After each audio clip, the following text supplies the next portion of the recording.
ഇഡിക്കെതിരെ വിജിലൻസിൽ പരാതി നൽകിയ അനീഷിന് വീണ്ടും സമൻസ് അയച്ച് ഇഡി.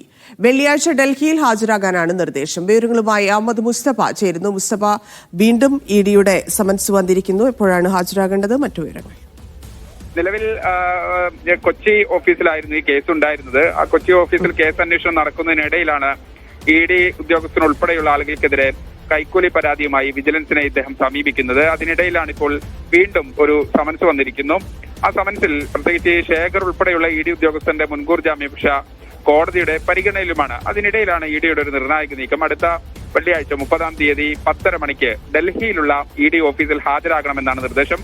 ഇത് ഏതെങ്കിലും തരത്തിൽ താൻ ഉന്നയിച്ച പരാതിയിൽ നിന്ന് പുറകോട്ട് പോകാത്തൊരു സാഹചര്യത്തിൽ തനിക്കെതിരെ കൂടുതൽ ഈ ഇത്തരത്തിലുള്ള നടപടികളുമായി ഇഡി മുന്നോട്ട് വരികയാണെന്നാണ് ഈ വ്യവസായി കൂടിയായിട്ടുള്ള അനീഷിന്റെ വാദം. എന്തായാലും വെള്ളിയാഴ്ച ഹാജരാകാൻ ആവശ്യപ്പെട്ട് ഇദ്ദേഹത്തിന് സ്പെഷ്യൽ മെസ്സഞ്ചർ വഴി ഇഡി നോട്ടീസ് അയച്ചിരിക്കുന്നു. അതിന്റെ ഫോൺ സംഭാഷണങ്ങളും ഇതിനകം പുറത്തു വന്നിട്ടുണ്ട്. ധന്യ.